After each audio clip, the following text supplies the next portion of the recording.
প্রিয় বন্ধুরা, আসসালামু আলাইকুম।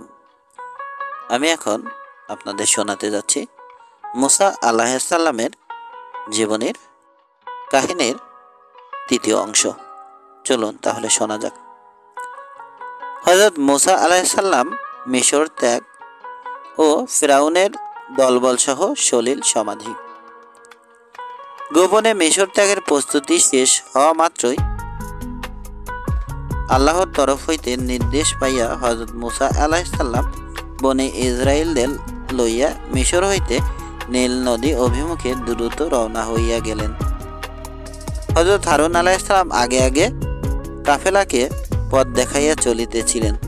তাহার পশ্চাতে ছিলেন হযরত মুসা আলাইহিসসালাম এবং তাহার পিছনে বনে ইসরায়েলগণ চলিতেছিল। উক্ত কাফেলায় শুধু বয়স্ক লোকদের সংখ্যা ছিল 6 লক্ষ এবং বালক বালিকা ও স্ত্রীলোক সহ মোট জনসংখ্যা ছিল প্রায় 18-19 লাখের মতো। মুহররম মাসের 9 তারিখ দিবাগত রাত্রিতে তাহারা রওনা হইয়াছিলেন। রাতে ভোর হইবার সামান্য পূর্বে তাহারা নীল নদীর তীরে গিয়া পৌঁছিলেন। ঘটনাটা সামান্য ছিল না। একটি দেশের একটি সম্প্রদায়ের সমস্ত লোক, যাহারা সংখ্যায় প্রায় 18-19 লাখ, তাহারা একসাথে দেশ হইতে বাহির হইয়া গেল। অথচ দেশের অন্য সম্প্রদায় কিবতীগণ তাহার কোনো কিছুই টের পাইল না। ইহার 2টি কারণ ছিল। একটি কারণ উল্লেখ করিয়াছি যে তাহারা এ ব্যাপারে বিশেষভাবে গোপনীয়তা রক্ষা করিয়াছিল, আর দ্বিতীয় কারণ এই যে কিবতীদের প্রায় প্রতিটি ঘরেই সে সময় কলেরা রোগ মহামারী রূপে দেখা দিয়েছিল। এমন একটি ঘর ছিল না যে ঘরে অন্তত 2-1টি বালক বালিকা আক্রান্ত কিংবা মৃত্যু কবলিত হয় নাই। কাজেই কিবতীগণ সকলেই ওই কারণে চিন্তাকুল ও শোক বিহ্বল ছিল। বাইরে কোনো দিকে তাহাদের খেয়াল মাত্র ছিল না। উল্লেখ্য যে হযরত ইউসুফ তাহার ইন্তেকালের পূর্বে ওসিয়ত করিয়া গিয়াছিলেন যে মিশরে যখন অধার্মিক রাজার অত্যাচারে ধর্মভীরু লোকগণ দেশ ত্যাগ করিয়া যাইবে, তখন যেন তাহার মৃত লাশের তাবুত কবর খুদিয়া উঠাইয়া সঙ্গে লইয়া যায়। হযরত ইউসুফ আলাইহিসসালামের কবর খুঁজিয়া বাহির করিতে খুবই সমস্যার সৃষ্টি হইয়াছিল। প্রাচীনকালের লোক অবর্তমানে কবরের সন্ধান কেহই দিতে পারিল না। শেষ পর্যন্ত অনুসন্ধান করিতে করিতে জনৈকা বহু প্রাচীন বিদ্যাকে পাওয়া গেল। ইউসুফ আলাইহিসসালামের কবরস্থানের কথা সে জানিত। তাহার সাহায্যে নীল নদীর তীরে একটি জায়গায় হযরত ইউসুফ আলাইহিসসালামের কবরের সন্ধান পাওয়া গেল। সেখান হইতে তাবুত উঠাইয়া হযরত মুসা আলাইহিসসালাম উহা সঙ্গে লইয়া গেলেন এবং মিশরের বাহিরে নিয়া একটি পবিত্র স্থানে পুনরায় উহা দাফন করিলেন।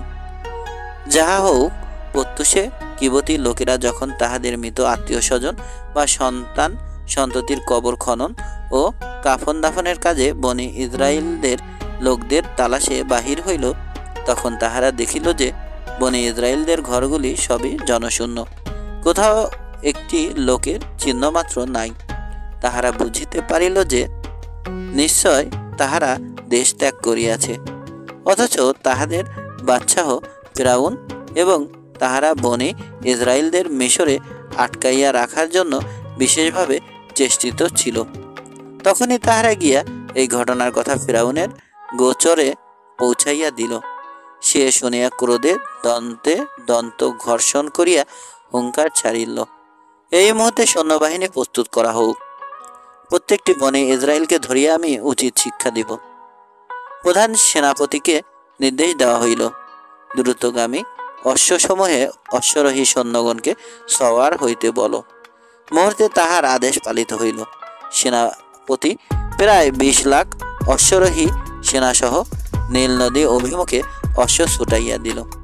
ফিরাউন নিজেও একটি ঘোড়ায় চড়িয়া সকলের আগে আগে ধাবিত হইল। তবে ফিরাউন তাহার সৈন্যবাহিনী লইয়া নীল নদীর তীরে যখন আসিয়া পৌঁছিল, ততক্ষণে হযরত মুসা ও হারুন আলাইহিসসালাম নবী ইসরায়েলদের লইয়া নীল নদী পার হইয়া তাহার অপর পারে পৌঁছিয়া গিয়াছে। হযরত মুসা আলাইহিসসালাম যখন বনি ইসরায়েলগণ সহ নীল নদীর তীরে উপনীত হইয়াছিলেন, সেই মুহূর্তে জিবরাইল আলাইহিসসালাম আসিয়া হযরত মুসা আলাইহিসসালামকে বলিলেন, আপনি আল্লাহর নাম নিয়ে আপনার লাঠির দ্বারা পানির উপরে আঘাত করুন। আঘাত করা মাত্র নদীবক্ষে 12টি সুপ্রশস্ত রাস্তা হইয়া গেল, আর তাহার উপর দিয়া বনে ইসরায়েলদের মোট 12টি কাফেলা অনায়াসে একই সাথে পার হইয়া গেল। তাহারা নদী অতিক্রম করিয়া পিছনের দিকে ফিরিয়া দেখিল যে ফিরআউনের অগণিত সৈন্যের বিশাল বাহিনী প্রায় নদীর তীরে আসিয়া পড়িয়াছে। বনে ইসরায়েলগণ তাহা দেখিয়া অত্যন্ত আতঙ্কিত হইয়া পড়িল, কেননা নদীর উপরে 12টি শুকনা রাস্তা তখনও অক্ষুণ্ণ ছিল। তদুপরি ফিরআউনের সৈন্যগণ ছিল অশ্বারোহী, আর বনে ইসরায়েলগণ ছিল সকলেই পদাতিক। সুতরাং তাহাদের ফিরআউনের সেনাদের হাতে ধরা পড়িয়া যাওয়া ছিল খুবই স্বাভাবিক। বনে ইসরায়েলগণ আরও চিন্তা করিতে লাগিল যে এইবার যদি তাহারা কোনো ক্রমে ফিরআউনের সেনাদের হাতে ধরা পড়ে, তবে আর তাহাদের নিস্তার থাকিবে না। এদিকে ফিরআউন তাহার সৈন্য সামন্ত লইয়া নীল নদীর তীরে পৌঁছিয়া নদীর উপরে শুকনা রাস্তা দেখিয়া ভাবিল যে ইহা মুসার কোনো জাদুঘটিত ব্যাপার নহে তো। এই রাস্তার উপর দিয়া নদী পার হইতে গেলে কোনো বিপদ ঘটে নাকি তাহাও তো বলা যায় না। আবার এ কথাও ভাবিল যে পার না হইয়াই বা কি করা যাইবে। এখানে অধিক বিলম্ব করিলে বনি ইসরায়েলগণ ততক্ষণে নাগালের বাহিরে চলিয়া যাইবে, তখন আর তাহাদেরকে পাকড়াও করা সম্ভব হইবে না। ফিরআউন একটা বিষয় সংকটে পড়িয়া গেল। কিন্তু ঠিক এই মুহূর্তে ফেরেশতা জিবরাইল জনৈক সৈনিক বেশে অশ্বারোহে উক্ত রাস্তার উপর দিয়া নদী পার হইয়া গেলেন। এ ঘটনা অবলোকন করিয়া ফিরআউনের মনে সাহসের সঞ্চার হইল। সে নিজে তখন অশ্ব ছুটাইয়া ওই রাস্তার উপর গিয়া উঠিল, আর তাহার দেখা দেখি পিছনে পিছনে তাহার সমস্ত সৈন্য উল্লেখিত 12টি রাস্তার উপর উঠিয়া সম্মুখের দিকে অগ্রসর হইতে লাগিল। যখন সকল সৈন্য রাস্তার উপর উঠিল, কেহই আর তীরে থাকিল না। ওদিকে তখন পর্যন্ত কেহ রাস্তা পার হইয়া তীরেও নামিল না। ঠিক এই মুহূর্তে রাস্তার উপর দিক হইতে পাহাড় সমান উঁচু আটকানো পানি সমুদ্রের জলোচ্ছ্বাসের মতো হৃদয় কাঁপানো গর্জনে ভাঙিয়া পড়িয়া রাস্তাগুলিকে নিশ্চিহ্ন করিয়া দিল ও দিশেহারা ফিরআউন এবং তাহার অগণিত সেনা সামন্তকে গ্রাস করিয়া ফেলিল। জলোচ্ছ্বাসের প্রবল দাপটে যাবতীয় লোকই ডুবিয়া মরিল, একটি লোকও বাঁচিতে পারিল না। যে বনি ইসরায়েলগণ এতক্ষণ নদীর অপর পার হইতে ফিরআউন ও তাহার সৈন্য সামন্তকে এপারের দিকে আসিতে দেখিয়া ভয়ে থরথর করিয়া কাঁপিতেছিল, পরক্ষণে তাহাদের এই করুণ দৃশ্য দেখিয়া আনন্দের সাথে উল্লাসধ্বনি করিয়া উঠিল। ফিরআউন নদীর পানিতে হাবুডুবু খাইতে খাইতে হযরত মুসা আলাইহিসসালাম নদীর তীরে দণ্ডায়মান দেখিয়া বলিল, হে মুসা, অনুগ্রহ করিয়া আমাকে বাঁচাও। আমি তোমার খোদার প্রতি ঈমান আনিব এবং তোমাকে আল্লাহর নবী বলিয়াও বিশ্বাস করিব। কিন্তু তখন আর ঈমান আনিবার সময় ছিল না। হযরত মুসা আলাইহিসসালাম তাহার ডাকে আর সাড়া দিলেন না, কিন্তু ফেরেশতা জিবরাইলও নিকটে ছিলেন। তিনি ফিরআউনের আহ্বানে সাড়া দিয়া বলিলেন, ও হে পাপিষ্ঠ ফিরআউন, আল্লাহ তোমাকে 400 বছর আয়ু দান করিয়াছিলেন, অথচ এতদিনে তুমি তাহার প্রতি ঈমান আনিলে না, আর এখন এই শেষ মুহূর্তটিতে ঈমান আনিতে চাহিতেছ। এইরূপ ঈমান আল্লাহ পাকের দরবারে গৃহীত হয় না। ক্ষণকাল পরেই ফিরআউন জলমগ্ন হইয়া প্রাণ ত্যাগ করিল। এইভাবে ফিরআউন ও তাহার সেফাহি লস্করগণ তাহাদের কৃতকর্মের প্রতিফল পাইল। কোনো এক রাওয়াতে দেখা যায় যে ফিরআউন যখন নীল নদীর পানিতে ডুবিয়া মৃত্যুর মুখামুখি দাঁড়াইয়া গেল এবং হযরত মুসা আলাইহিসসালামকে করুণভাবে আহ্বান করিল, ঈমান আনিবার প্রতিশ্রুতি দিয়া প্রাণ রক্ষার জন্য করুণ মিনতি শুরু করিল, তখন ফেরেশতা জিব্রাইল তাহাকে বলিলেন, হে ফিরআউন, আজ তুমি বেথায় মিনতি করিতেছ। তোমার মতো অবাধ্য বান্দার পরিণতি কি হওয়া উচিত তাহা তুমি নিজেই একদা নিজের হাতে লিখিয়া দিয়াছিলে। এই দেখো সেই লিখিত কাগজখানা। এই কথা বলিয়া জিব্রাইল ফিরআউনকে তাহার পূর্বের লিখিত একখানা কাগজ দেখাইয়া চলিয়া গেলেন। ওদিকে হযরত মূসা আলাইহিসসালাম ও হযরত হারুন আলাইহিসসালাম বনী ইসরাইলদের লইয়া গন্তব্যস্থলের দিকে রওনা হইলেন। অতঃপর আল্লাহ তাআলা হযরত মূসা আলাইহিসসালামকে নির্দেশ করিলেন, হে মূসা, তুমি বনী ইসরাইলদের নিরাপদ স্থানে পৌঁছাইয়া দিয়া কিছু সংখ্যক লোক সঙ্গে লইয়া পুনরায় মিশর চলিয়া যাও, কেননা মিশরের রাজসিংহাসন এখন শূন্য পড়িয়াছে। তুমি উক্ত রাজ্যের অধিপতি হইয়া তথায় ধর্মীয় শাসন প্রতিষ্ঠিত করো। তদনুসারে হযরত মূসা আলাইহিসসালাম বনী ইসরাইলদের মধ্যে কিছু সংখ্যক স্থানীয় লোক লইয়া মিশর গেলেন এবং কিছুদিন অবস্থান করিয়া মৃত কিবতীদের পরিত্যক্ত কিছু মাল সামান ও অর্থাদি সাথে করিয়া নিয়ে আসিলেন এবং আসিবার কালে হযরত ইউশা আলাইহিসসালামকে তথাকার শাসক এবং দিন প্রচারক রূপে নিয়োগ করিয়া আসিলেন। হযরত মূসা আলাইহিসসালাম এর তৌরাত গ্রন্থ লাভ। আল্লাহ তাআলার এ কথা বলার সাথে সাথে ফেরেশতা জিব্রাইল আলাইহিসসালাম বেহেশত হইতে জমরদ পাথরের ফলকসমূহ লইয়া হাজির হইলেন। আল্লাহ তাআলার কুদরতের কলমকে ওই ফলকসমূহে আল্লাহর কালাম লিখিতে আদেশ করা হইল। উহা লিখিত হওয়ার পর 4000 ফেরেশতার সংঘবদ্ধ দল উহা সসম্মানে আনিয়া হযরত মূসা আলাইহিসসালামের সম্মুখে পেশ করিল। উহাতে 100 সূরা এবং প্রত্যেক সূরায় 100 আয়াত লিখিত ছিল এবং উহার প্রত্যেকটি সূরা কোরআনে পাকের সূরা বাকারার সমান হইবে। আর উহার প্রত্যেকটি আয়াতে 1000 সুসংবাদ, 1000 সতর্কবাণী, 1000 নির্দেশ এবং 1000 নিষেধবাণী রহিয়াছে। পবিত্র তওরাতে প্রথম ইবাদতের বিষয় বর্ণিত হইয়াছে। অতঃপর আলেম ও বিজ্ঞ লোকদের প্রশংসা করা হইয়াছে।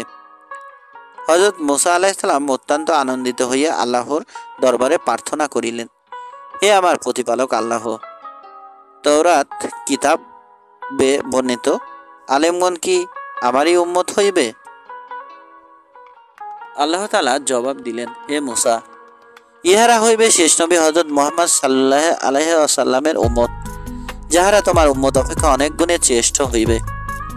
হযরত মূসা আলাইহিস সালাম বলিলেন, আমার কিতাবে অন্য একজনের মর্যাদা প্রদর্শন করার তাৎপর্য আমার বুদ্ধির অগম্য। জবাব আসিল, হে মূসা, তুমি হইলে আমার সহিত কথোপকথনকারী বা জনৈক আলাপী ব্যক্তি, আর তিনি হইলেন আমার হাবিব বা বন্ধু। এখন উভয়ের মধ্যে তুলনা তুমি করিয়া দেখো। হযরত মূসা আলাইহিস সালাম আল্লাহর দরবারে অনুরোধ করিলেন, হে মাবুদ, তুমি তাহাকে আমার উম্মত করিয়া দাও। আল্লাহ বলিলেন, না, তাহা নহে, বরং তুমি সেই আখিরি নবীর উপরে ঈমান আনিলে তোমার নবুয়তের মর্যাদা বৃদ্ধিপ্রাপ্ত হইবে। এ কথা শুনে হযরত মূসা আলাইহিস সালাম হযরত মুহাম্মদ সাল্লাল্লাহু আলাইহি ওয়াসাল্লামের উপর ঈমান আনিলেন। অতঃপর তিনি তুর পর্বত হইতে নামিয়া আসিলেন। এ সময় ফেরেশতাগণ তৌরাতের ফলকসমূহ লইয়া হযরত মূসা আলাইহিস সালামের 70 জন সহচরের কাছে উপস্থিত হইলেন। তখন দেখা গেল তাহারা আল্লাহ পাকের বিচ্ছুরিত নূরের ঝলক সহ্য করিতে না পারিয়া সকলেই অজ্ঞান হইয়া মৃত্যুবরণ করিয়াছে। তখন হযরত মূসা আলাইহিস সালাম আবার আল্লাহর দরবারে আরজ করিলেন, হে মাবুদ, ইহাদিগকে না লইয়া গেলে আমার কওমের লোকেরা আমার প্রতি দোষারোপ করিয়া বলিবে যে মূসা শত্রুতা করিয়া ইহাদের সকলকে মারিয়া ফেলিয়াছে। আমি তাহাদিগকে কেমন করিয়া বুঝাইব যে এ ব্যাপারে আমি একেবারেই নির্দোষ? হযরত মূসা আলাইহিস সালামের এই আবেদনে আল্লাহ তাআলা আবার তাহাদের সকলকে জীবিত করিয়া দিলেন। তাহারা জীবিত হইয়া কেহই আর হযরত মূসা আলাইহিস সালামের চেহারার দিকে তাকাইতে পারিতেছিল না। তাহাদের চক্ষু একেবারে ঝলসিয়া যাইতেছিল। নূরের জ্যোতিতে হযরত মুসা আলাইহিসসালামের চেহারা এমনই উজ্জ্বল হইয়া গিয়াছিল যে তিনি নিজের চেহারার উপরে পর্দা করিয়া লইলেন, কিন্তু সে পর্দাও নূরের আলোকে ঝলসিয়া গেল। তখন গাছের পর্দা করিয়া দিলেন, তাহাও প্রজ্বলিত হইয়া গেল। তারপর লোহার পর্দা করিলেন, কিন্তু তাহাও ভস্ম হইয়া গেল। তখন হযরত মুসা আলাইহিসসালাম প্রার্থনা করিলেন, ওহে প্রভু, এখন আমি কিসের দ্বারা আমার চেহারার উপর পর্দা করিব? নির্দেশ আসিল, দিন দুঃখীদের ছেঁড়া কাপড়ের ন্যাকড়ার দ্বারা নিজের চেহারার উপর পর্দা করিয়া দাও। তখন হযরত মুসা আলাইহিসসালাম দিন দুঃখীদের ছেঁড়া কাপড়ের ন্যাকড়ার দ্বারা নিজের চেহারার উপরে পর্দা করিয়া দিলেন। উল্লেখ্য যে আল্লাহ তাআলার নূরের তাজাল্লি সহ্য করিতে না পারিয়া তুর পর্বতের অনেক অংশ পুড়িয়া ভস্ম হইয়া গিয়াছিল। তজ্জন্যই আজ পর্যন্ত সারা দুনিয়ায় মানুষ উহা সুরমারূপে চক্ষে ব্যবহার করিয়া থাকেন, আর এই কারণে সুরমার এত মর্যাদা ও উপকারিতা। হযরত মুসা আলাইহিসসালামের বিরুদ্ধে জঘন্য ষড়যন্ত্র। পাপিষ্ঠ কারণ তাহার অনুসারীদের লইয়া হযরত মুসা আলাইহিসসালামের বিরুদ্ধে একবার এমন এক ষড়যন্ত্র করিল, যাহা যেমনই অপমানকর তেমনি ভীষণ মারাত্মক। কারণ বলিল, তোমরা একটি বাজারি মেয়েকে অর্থ দ্বারা এইভাবে বশীভূত করিয়া নাও যে মুসা আলাইহিসসালাম যেদিন খুব বড় মজলিসে ওয়াজ করিতে থাকিবে, সে সময় সে ওই মজলিসে উপস্থিত হইয়া জনসম্মুখে এইরূপ অভিযোগ করিবে যে একদা মুসা আমার সহিত জবরদস্তিমূলক ব্যভিচার করিয়াছে, যাহার ফলে আমি সন্তান সম্ভবা হইয়াছি। আমি জনসাধারণের কাছে এই জঘন্য আচরণ হেতু মুসার বিরুদ্ধে ন্যায় বিচার প্রার্থনা করিতেছি। কারণ বলিল, মুসার বিরুদ্ধে এইরূপ অভিযোগ আনাইতে পারিলে আমরা জনগণের বিচারে মুসার প্রাণনাশ ঘটাইতে পারিব ও তাহাতে আমরা স্থায়ী শান্তি লাভ করিতে পারিব। নতুবা সে জাকাতের নাম দিয়া আমাদের ধন সম্পদ হরণ করিবার যে অপকৌশল অবলম্বন করিয়াছে, তাহা আমাদের অর্থ সম্পদের ক্ষেত্রে একটা বিরাট হুমকি স্বরূপ। সকলের কাছে কারণের এই প্রস্তাবটি খুব মনোপুত ও পছন্দনীয় হইল, এবং সত্যই তাহারা বেশ কিছু অর্থের বিনিময়ে এইরূপ একটি মহিলাকে সংগ্রহ করিল। তারপর একদিন হযরত মুসা আলাইহিসসালাম একটি বিরাট সমাবেশে জাকাত সম্পর্কিত ওয়াজ করিতেছিলেন। হঠাৎ উক্ত মজলিসে ওই মহিলাটি হাজির হইয়া দাঁড়াইয়া বলিল, উপস্থিত জনতার কাছে আমার একটি অভিযোগ আছে, আপনারা উহার ন্যায্য বিচার করিবেন, এই আমার অনুরোধ। তখন সকলেই অভিযোগটি শুনিতে চাহিলে সে তাহার অভিযোগ পেশ করিবার জন্য উদ্যত হইল। কিন্তু আল্লাহ পাক তাহার প্রিয় নিষ্পাপ নবীর বিরুদ্ধে এইরূপ মিথ্যা ষড়যন্ত্রকে প্রশ্রয় দিবেন কেন? তিনি ষড়যন্ত্রকারীদের পরিকল্পনা ভণ্ডুল করিয়া দিলেন। মহিলাটির মনের অবস্থা সহসা আল্লাহর ভয়ে পরিবর্তিত হইয়া গেল।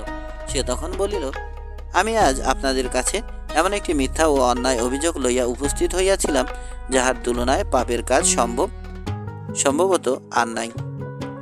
আমি এখন আপনাদের কাছে ঘটনাটি খুলিয়া বলিতেছি। হযরত মুসা আলাইহিসসালাম যে আল্লাহর নবী ও আমাদের মধ্যে সব দিক দিয়া সর্বশ্রেষ্ঠ সৎ ও নেককার ব্যক্তি, তাহা আপনারা সকলেই অবগত। কিন্তু কারণ ও তাহার কতিপয় সহচর আমাকে অর্থ দ্বারা বাধ্য করিয়াছিল যে আমি হযরত মুসা আলাইহিসসালামের বিরুদ্ধে আপনাদের কাছে দাঁড়াইয়া বলিব যে তিনি জবরদস্তিমূলক আমার সতীত্ব হরণ করিয়াছেন, এবং তজ্জন্য আমি আপনাদের কাছে বিচার প্রার্থনা করিতেছি। আমি তাহাদের প্রস্তাবে বাধ্য হইয়া আপনাদের কাছে সেই মিথ্যা অভিযোগ পেশ করিতে হাজির হইয়াছিলাম, কিন্তু সম্ভবত আল্লাহরই অসীম অনুগ্রহে এখানে উপস্থিত হওয়া মাত্র আমার মনের অবস্থা পরিবর্তিত হইয়া গিয়াছে। তাই আমি আপনাদের কাছে একান্ত সত্য ও প্রকৃত ঘটনাটি তুলিয়া ধরিলাম। আর আমার ব্যক্তিগতভাবে হযরত মুসা আলাইহিসসালামের প্রতি সত্যিকার ধারণা তাহা হইল এই যে হযরত মুসা আলাইহিসসালামকে আমি আল্লাহ তাআলার খাঁটি নবী বলিয়া বিশ্বাস করি, এবং তাহার মতো সচ্চরিত্র ব্যক্তি এ যুগে দ্বিতীয় কেহ আর বলিয়া আমার মনে হয় না। আর তাহারই সাথে আমি আপনাদিগকে এ কথাটিও জানাইয়া রাখি যে আমি কারণ ও তাহার সহচরদের মতো এমন অসৎ এবং দুষ্কর্মশীল লোক আমার জীবনে আজ পর্যন্ত দেখি নাই। যেহেতু হযরত মূসা আলাইহিসসালামের মতো নিষ্পাপ ও নিষ্কলঙ্ক ব্যক্তির বিরুদ্ধে শত্রুতা বশত এই ধরনের জঘন্য ষড়যন্ত্র যাহারা করিতে পারে, তাহাদের অপেক্ষা মারাত্মক পাপী ও অধম মানুষ আর কেহ হইতে পারে না। মহিলাটির কথা শুনিয়া সভাস্থ লোকগণ একেবারে বিস্ময়ে হতবাক হইয়া গেল। কোন জঘন্য পাপীও যে হযরত মূসা আলাইহিসসালাম এর মতো ব্যক্তির চরিত্রে এই ধরনের কলঙ্ক লেপনের হীন চেষ্টায় মাতিতে পারে না, ইহা তাহাদের আন্তরিক বিশ্বাস। তাই তাহারা সকলেই কারণ ও তাহার সহচরগণকে শত মুখে ধিক্কার দিতে লাগিল। হযরত মূসা আলাইহিসসালাম তখন আল্লাহর দরবারে হাত উঠাইয়া প্রার্থনা করিলেন, হে মাবুদ, তুমি এই সমস্ত দুষ্কৃতিকারী ও তোমার অবাধ্যগণকে কঠোর শাস্তি প্রদান করো, কেননা এই প্রকৃতির লোকদিগকে অবিলম্বে শাস্তি প্রদান করা না হইলে তোমার মুমিন বান্দাগণও ইহাদের দেখা দেখি অবাধ্য হইয়া পড়িবে। হযরত মূসা আলাইহিসসালাম ও খিজির আলাইহিসসালাম। মূসা আলাইহিসসালাম একদা এক মাহফিলে ওয়াজ করিতেছিলেন। তখন একটি লোক প্রশ্ন করিয়া বসিল, হে আল্লাহর নবী, আপনি আমাদের পয়গম্বর হিসাবে আমরা তো আপনাকে মহাজ্ঞানী বলিয়াই মনে করি, তবু আমাদের মনে একটি বিষয় জানিবার জন্য খুবই বাসনা, তাহা হইল বর্তমানে দুনিয়াতে আপনার চাইতে বেশি জ্ঞানী কোনো ব্যক্তি আছে কিনা। প্রশ্ন শুনিয়া হযরত মূসা আলাইহিসসালাম সঙ্গে সঙ্গে জবাব দিলেন, ইহা আবার জিজ্ঞাসা করিতে হয় নাকি? আমি আল্লাহর এত বড় নবী, আমাকে আল্লাহ যত জ্ঞান বুদ্ধি দান করিয়াছেন তত জ্ঞান ও ইলম আর কাহাকেও দেওয়া হয় নাই। সুতরাং নিঃসন্দেহে আমি এ যুগে দুনিয়ার সর্বাপেক্ষা শ্রেষ্ঠ আলেম ও জ্ঞানী ব্যক্তি। হযরত মূসা আলাইহিসসালামের এ জবাবটি এক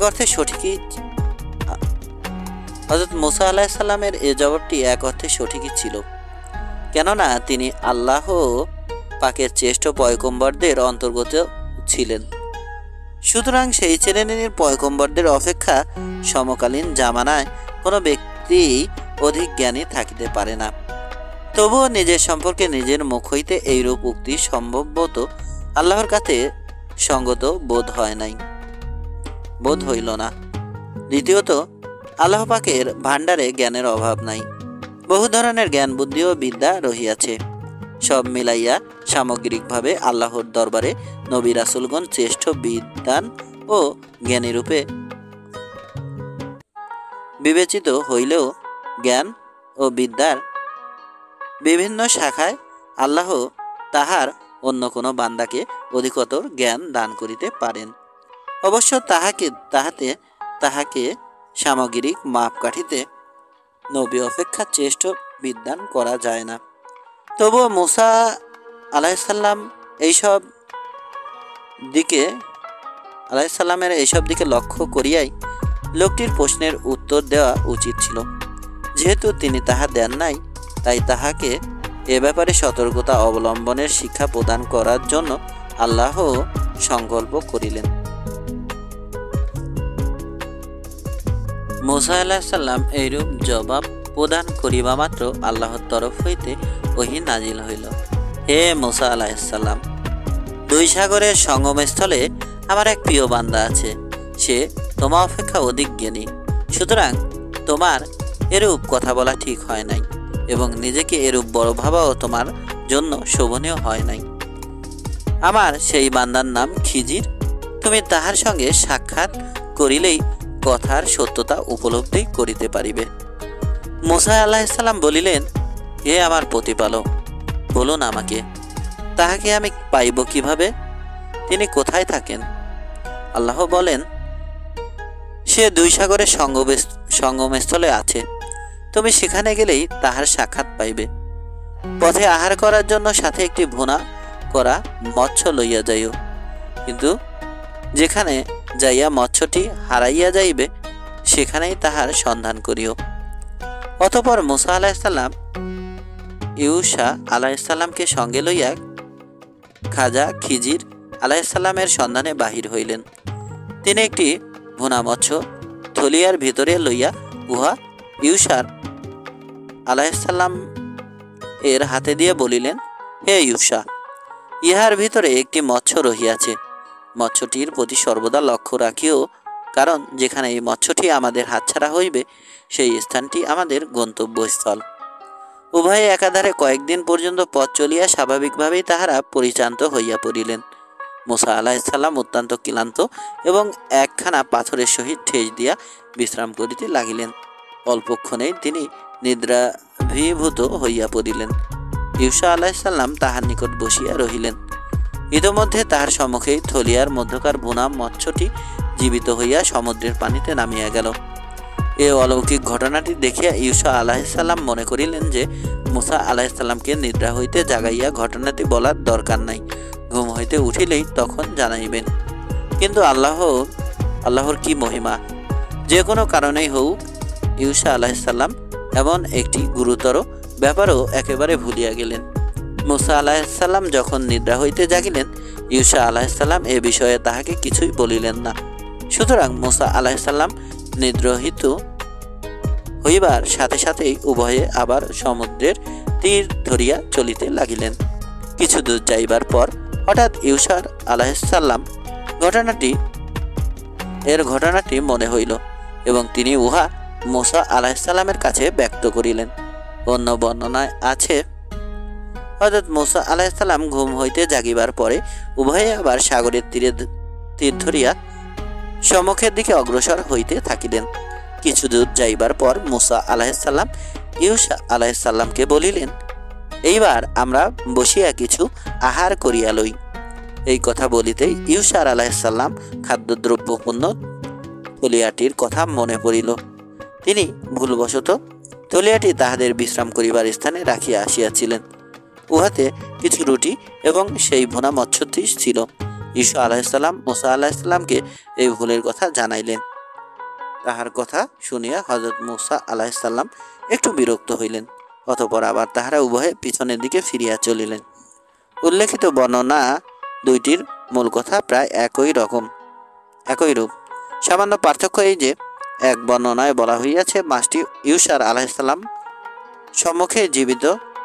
সম্মুখে জীবিত হইয়া সাগরে নামিয়া গিয়াছিল, আর দ্বিতীয় বর্ণনাটি এইরূপ যে মাছটি হযরত মুসা আলাইসাল্লাম ঘুমের মধ্যে ইউসা আলাইসাল্লাম চোখের সামনে সাগরে নামে নাই, বরং যখন তাহাদের পথে ফেলিয়া আসা খাবার দ্রব্য আনিবার জন্য সেদিকে যাইতেছিলেন, তখন উহার প্রায় নিকটে পৌঁছাইয়া উভয়ে দেখিতে পাইলেন যে উক্ত মৎস্যটি জীবিত হইয়া থলির মধ্য হইতে বাহির হইয়া দ্রুত সাগরে নামিয়া গেল। তবে মাছটি যখন যে অবস্থায় সাগরে নামুক না কেন, তাহারা উহার নিকটে যাইবা দেখিলেন যে মাছটি গভীর সমুদ্রে না যাইয়া সাগরের কিনারে থাকিয়া পানির মধ্যে সাঁতার কাটিতেছে। মুসা আলাইসাল্লাম তখন তাহার সহচর সহ মাছটির অনুসরণ করিলেন। অমনি সমুদ্রের ভিতরেই বিরাট সুপ্রশস্ত একটি রাজপথ সৃষ্টি হইয়া গেল। তাহারা উভয়েই সেই রাস্তা দিয়া সম্মুখে অগ্রসর হইতে লাগিলেন। কিছু দূর যাইবার পর তাহারা দেখিলেন যে একটি প্রশস্ত দ্বীপের মধ্যে একটি সবুজ বর্ণের কম্বলে সর্বাঙ্গ ঢাকিয়া এক ব্যক্তি শায়িত আছেন। আল্লাহর নিকট হইতে মুসা আলাইহিসসালাম লোকটির কতকগুলি নিদর্শন পূর্বেই অবগত হইয়াছিলেন।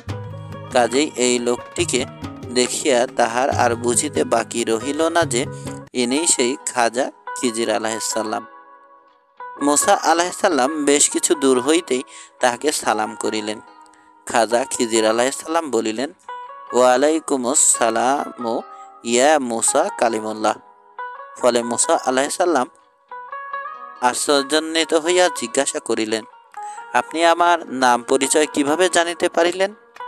খিজির আলাইহিসসালাম বলিলেন, যাহার নিকট আপনি আমার ঠিকানা জানিয়াছেন তাহারই নিকট আমি আপনার নাম পরিচয় জানিতে পারিয়াছি। কিছুক্ষণ আলাপ আলোচনার পর মুসা আলাইহিসসালাম বলিলেন, ওহে খিজির, আমি কিছুদিন আপনার সাহচর্যে থাকিয়া কিছুটা জ্ঞান ও অভিজ্ঞতা অর্জন করিতে চাই। খিজির আলাইহিসসালাম বলিলেন, কিভাবে আপনি আমার সাহচর্যে অবস্থান করিবেন? আমার কার্যকলাপে তো আপনি মোটেই ধৈর্য রাখিতে পারিবেন না। তবে যদি আপনি এই প্রতিশ্রুতি দিতে পারেন যে আপনি আমার কর্তৃক সংগঠিত কোনো কাজের প্রতিবাদ করিবেন না এবং আমি কোনো কাজ কি জন্য করিলাম তাহার কারণ জানিতে চাহিবেন না, তাহা হইলে আমি আপনাকে আমার সহিত অবস্থানের অনুমতি দিতে পারি। মুসা আলাইহিসসালাম তাহাকে তদ্রূপ প্রতিশ্রুতি দিয়া বলিলেন, না, আমি আপনাকে কোনো বিষয়ে কোনো প্রশ্ন করিব না এবং আপনার কোনো কাজের উপর কোনো মন্তব্য করিব না। এই কথার উপরে অতঃপর তিনজন সমুদ্রের তীরে তীরে সম্মুখে চলিলেন। হযরত মুসা আলাইহিসসালামের ইন্তেকাল। হযরত হারুন আলাইহিসসালামের ইন্তেকালের পর হযরত মুসা আলাইহিসসালামের মনে এইরূপ ধারণা জন্মিল যে এখন তাহারও আর বেশি সময় বাকি নাই, আল্লাহর তরফ হইতে শীঘ্রই তাহারও ডাক আসিয়া পড়িবে। অতএব তিনি বনী ইসরায়েলদের জমায়েত করিয়া নানারূপ উপদেশ দান করিলেন যে আমি আমার অবর্তমানে তোমাদের হেদায়েতের জন্য ইউশাকে আমার স্থলবর্তী করিয়া যাইতেছি। তোমরা সকলে তাহার অনুসরণ করিবে এবং তাহাকে মানিয়া চলিবে। আর তোমাদের জন্য পবিত্র গ্রন্থ তওরাত থাকিয়া গেল। সকলে উহা মনোযোগ সহকারে পাঠ করিয়া উহার বিধান অনুসারে জীবনযাপন করিবে। এ সময় হযরত মুসা আলাইহিসসালাম নিজেও অত্যন্ত অধিক পরিমাণে ইবাদত বন্দেগী এবং আল্লাহ তাআলার দরবারে মোনাজাত করিতে লাগিলেন। ইতোমধ্যে একদা ফেরেশতা মালাকুল মউত হযরত মুসা আলাইহিসসালামের নিকট আসিয়া সাক্ষাৎ করিলেন। মুসা আলাইহিসসালাম তাহাকে জিজ্ঞাসা করিলেন, ভাই আজরাইল, আপনি কি উদ্দেশ্যে তাশরিফ আনিয়াছেন? আজরাইল উত্তর করিলেন, হে আল্লাহর নবী, আপনি অবশ্যই জানেন আমার আগমন কি উদ্দেশ্যে। সৃষ্টিকুলের জান কবজ করাই আমার কাজ।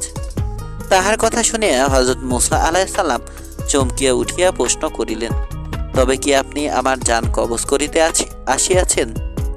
আজরাইল সে কথার জবাব না দিয়া হযরত মুসা আলাইহিসসালামকে জিজ্ঞাসা করিলেন, কেন, কোনরূপ আপত্তি আছে কি? মুসা আলাইহিসসালাম বলিলেন, না, আপত্তির কিছু নাই, তবে আমার মনের আকাঙ্ক্ষা আমি শেষবারের মতো আল্লাহর সাথে কিছু কথোপকথন করিয়া যাইব। ফেরেশতা মালাকুল মউত বলিলেন, আচ্ছা বেশ, তবে তাহাই হইবে। আপনি তুর পর্বতে গিয়ে আল্লাহর সাথে কথাবার্তা বলুন, তাহার পরে আপনার জান কবজ করা হইবে। আমি আজ অবশ্য আপনার জান কবজ করিতে আসি নাই, কেবলমাত্র আপনার অভিপ্রায়টা জানিতে আসিয়াছিলাম। এই কথা বলিয়া মালাকুল মউত বিদায় হইয়া গেলেন। হযরত মুসা আলাইহিসসালাম ওই দিন হইতে প্রত্যহই একবার করিয়া তুর পর্বতে গিয়ে আল্লাহ তাআলার সাথে নানা বিষয়ে কথাবার্তা বলিতে লাগিলেন। এইভাবে একদা তিনি আল্লাহর সাথে কথাবার্তা বলিয়া তুর পর্বত হইতে নামিয়া কিছু দূর চলিবার পর দেখিলেন যে এক স্থানে 7 জন লোক একটি কবর খনন করিতেছে। তিনি তাহাদিগকে জিজ্ঞাসা করিলেন, তোমরা কাহার জন্য এই কবরটি খনন করিতেছ? তাহারা জবাব দিল যে আল্লাহর একজন অত্যন্ত প্রিয় বান্দার জন্য। কবর খনন করা অত্যন্ত সওয়াবের কাজ, সুতরাং ইচ্ছা করিলে আপনিও শরীক হইতে পারেন। এই কথাটি সত্যই বটে। তাই মুসা আলাইহিসসালাম বিনা দ্বিধায় এ কাজে শরীক হইলেন। যাহারা কবর খনন করিতেছিল তাহাদের মধ্যে একটি লোক মুসা আলাইহিসসালামকে লক্ষ্য করিয়া বলিল, যাহার জন্য কবর খনন করা হইতেছে তাহার শারীরিক দৈর্ঘ্য প্রস্থ অবিকল আপনারই মতো। আপনি একবার কবরটায় শয়ন করিলে আমরা বুঝিতে পারিতাম কবরটার মাপ ঠিক হইয়াছে কিনা। হযরত মুসা আলাইহিসসালাম বলিলেন, তোমরা কবরটি বড়ই সুন্দর ও আকর্ষণীয় করিয়াছ। এইরকম একটি কবর যদি আমার জন্য হইত। এই কথা বলিয়া সত্যই হযরত মুসা আলাইহিসসালাম ওই কবরটির মধ্যে নামিয়া 2 পা শটান করিয়া চিৎভাবে শয়ন করিলেন। আর ঠিক সেই মুহূর্তে আজরাইল আসিয়া তাহার জান কবজ করিয়া লইয়া গেল। অতঃপর উপস্থিত ব্যক্তিগণ যখন দেখিল যে তাহার মৃত্যু ঘটিয়াছে, তখন তাহারা ওই কবরেই তাহাকে দাফন করিয়া দিল। এভাবেই হযরত মুসা আলাইহিসসালামের কাহিনী শেষ হইল।